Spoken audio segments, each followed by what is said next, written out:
बहुत सारी भविष्यवाणियां हुई थी 2020 के बारे में।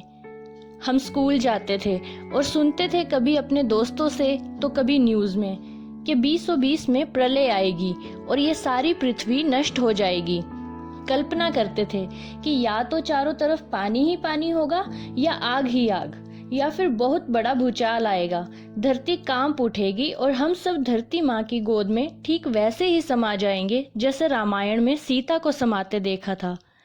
फिर यह भी सोचते थे कि अंतरिक्ष से कुछ बड़ी सी चीज आएगी और धरती से टकराकर उसे तहस नहस कर देगी। फिर 2020 की प्रलय वाली भविष्यवाणी सच हो जाएगी। खैर, बचपन था, प्रलय में भी रोमांच ही ढूंढते थे। क्या पता था कि प्रलय बताकर थोड़ी आती है, वो तो चुपके से किश्तों किश्तों में आती है और फिर दीमक की तरह अंदर से खोखला कर जाती है। बाहर से लगता है कि कितनी सुंदर रचना है, पर जब समय की कसौटी पर उसकी मजबूती परखी जाती है तो मिट्टी की तरह चूर चूर होकर गिर जाती है। अब कोविड को ही देख लो, प्रलय की ही एक किश्त की तरह है जो एक ही साल के अंदर हमारे भारत को ही नहीं बल्कि विश्व की सुंदर रचना जिसे हम विद्यालय कहते हैं उसे खोखला कर गई।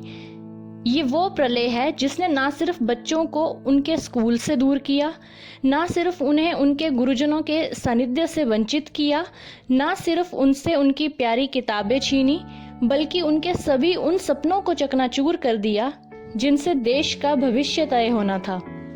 बच्चे जो हमारे देश का भविष्य थे, आज घरों में कैद होकर रह गए। कहाँ गई खेल कूद, कहाँ गई शारीरिक शिक्षा, कहाँ गई वो ऑलराउंड डेवलपमेंट जिसका पाठ हमें बखूबी पढ़ाया गया था। कहाँ गए वो संस्कार जो भारत की संस्कृति का गहना थे। क्या अब भारत का भविष्य महज मोबाइल फोन तक ही सीमित रह गया? क्या कोविड इतना शक्तिशाली हो गया कि हमारी वैदिक संस्कृति, योग सबने घुटने टेक दिए? क्या हम इस एक साल की भरपाई कर पाएंगे?